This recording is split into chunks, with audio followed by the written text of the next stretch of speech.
Saya divonis oleh psikiater mengidap anxiety, gelisah yang berlebihan gitu ya.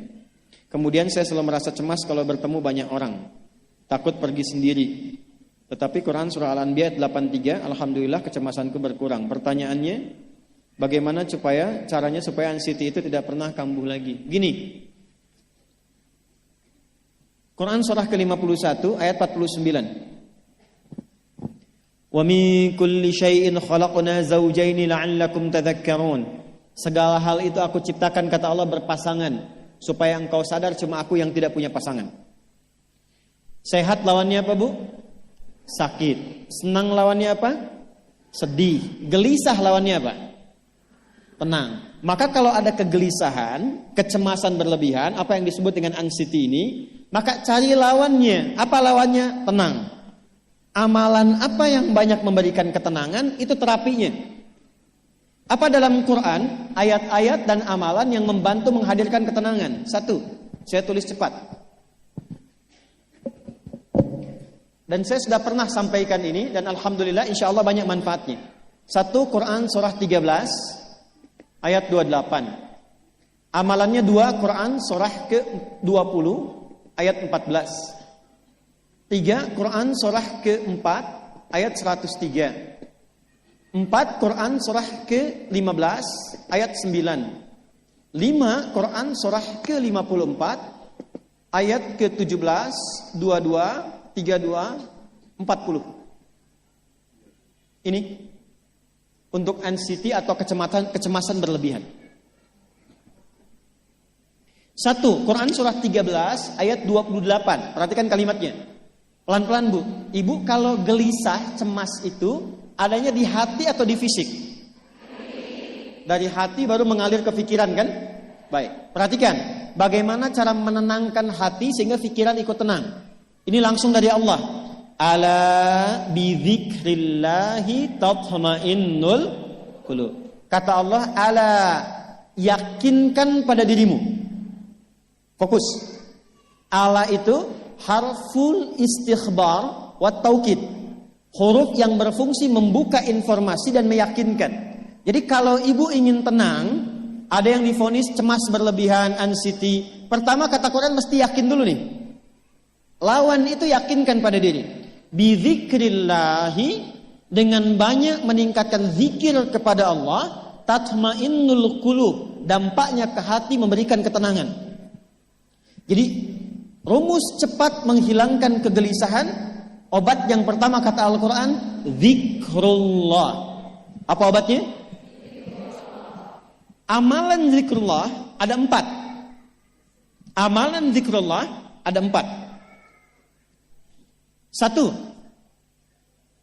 saya lompat dulu ke yang paling cepat, yang paling gampang, yang paling mudah. Quran surah ke-4 ayat 103. Fa'idha qadaytumus salata fadhkurullaha. Maka jika engkau telah tuntas mengerjakan salat, berzikirlah kepada Allah. Ibu kalau sudah salat ada zikir? Ya? Subhanallah, alhamdulillah, Allahu akbar, astagfirullah, ada itu? Hafal ya? Itu yang paling gampang. Kalau sedang cemas, keluarkan zikir pertama dalam bentuk kalimat thayyibah. Apa kalimat pertama yang dibaca setelah salat? Bukan. Astagfirullah. Assalamualaikum warahmatullah. Assalamualaikum warahmatullah. Astaghfirullah. Astaghfirullah. Astaghfirullah. Allahumma antas salam wa minkas salam. Tabarakta ya dzal jalali wal ikram. Kalau ingin agak panjang, boleh. Ada yang versi panjangnya.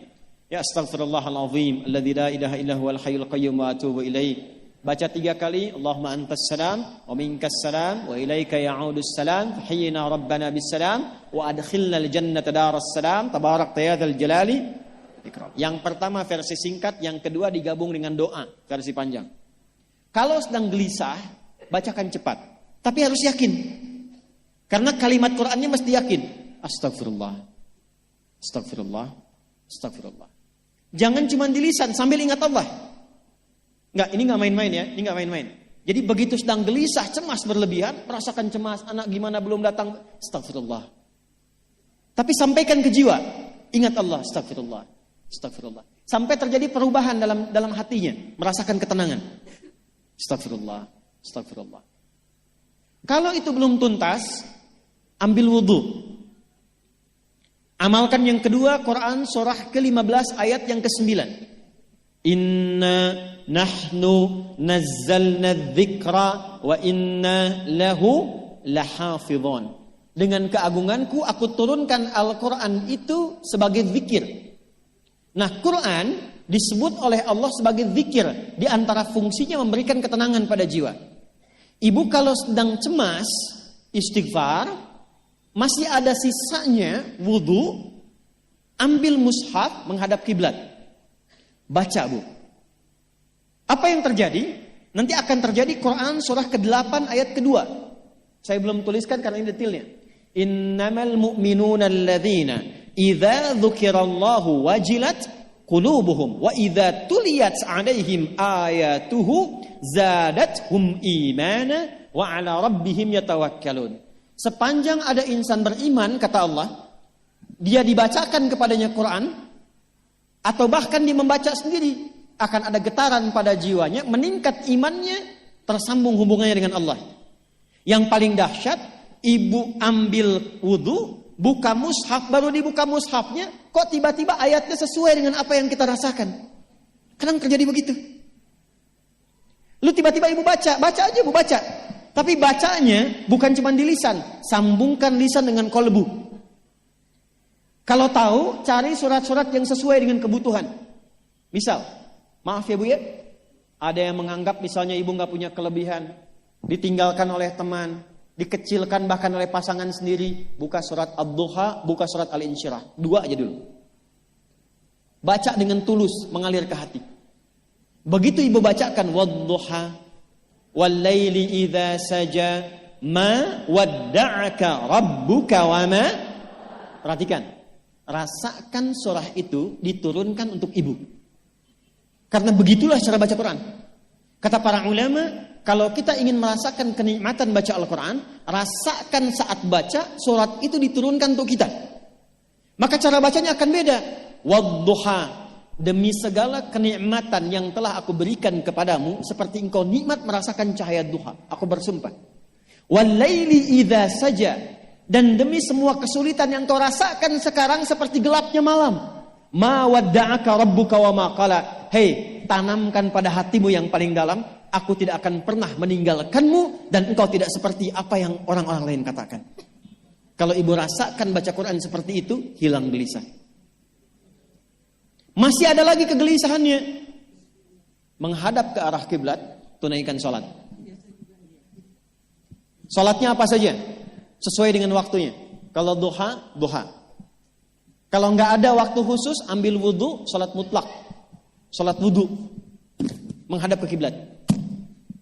Lalu maaf, saya tutup. Saat sujud, tumpahkan semua kegelisahan itu dalam sujud. Tumpahkan semua sampai air matanya mengalir. Gak apa-apa, tumpahkan semua. Nanti rasakan perubahan yang terjadi setelah sholat tuntas dikerjakan. Karena sholat mengumpulkan semua jenis zikir ini. Istighfar ada dalam sholat? Ada. Ya, ibu ruku sujud baca istighfar. Subhanakallahumma bihamdika Allahumma ighfirli. Subhanallah ada? Alhamdulillah ada? Allahu Akbar ada? Dalam sholat baca Quran? Al-Fatihah itu Quran. Semua ada. Sudah? Yang terakhir, biasanya kalau sudah selesai sholat, ketenangan awal itu muncul. Tapi setelah itu kadang-kadang muncul lagi, kalau belum tuntas semua. Maka praktekkan isi surat Al-Insyirah. Ini penutupnya. Inna ma'al usri fa inna ma'al usri. Apa artinya insyirah? Insyirah itu suasana hati yang lapang, selapang-lapangnya seakan-akan gak ada beban lagi. Maka kata Allah, kalau hatimu ingin lapang dan tidak pernah merasakan ada beban lagi, maka perhatikan. Alam nashrah. Hei, masa engkau merasa cemas, gelisah dan berlebihan hanya karena masalah yang sekarang kau hadapi? Bukankah dulu banyak ribuan masalah yang telah aku selesaikan? Jadi kalau ibu mengalami masalah sekarang, jangan sampai larut sedih dengan masalah yang sekarang. Yakin dulu pun banyak masalah selesai juga. Alam nashrah. Lalu apa yang harus dilakukan? Kata Allah, seberat-beratnya beban, tanamkan keyakinan pada jiwamu. Inna ma'al usri, semua ini pasti selesai. Pasti ada solusinya. Pasti selesai. Inna ma'al usri yusra itu bahasa singkatnya begini, pasti selesai. Pasti tuntas. Yakin Allah sudah jamin pasti tuntas. Jelas? Jadi kalau sedang punya persoalan, yakinkan pada diri kita masing-masing, ini pasti selesai. Insya Allah ada solusinya. Gak mungkin Allah titipkan kalau saya tidak sanggup menjalaninya. La yukallifullahu nafsan illa, maka lakukan yang ini dan secara kontinu. Terapinya ini aja. Terapinya ini aja. Gelisah lagi, zikir lagi. Gelisah lagi, buka Quran. Sampai itu hilang, tapi itu tidak akan pernah hilang kalau ibu gak yakin bisa mengatasinya. Karena itu hurufnya dibuka dengan ala, yakinkan, itu hilang. Jelas?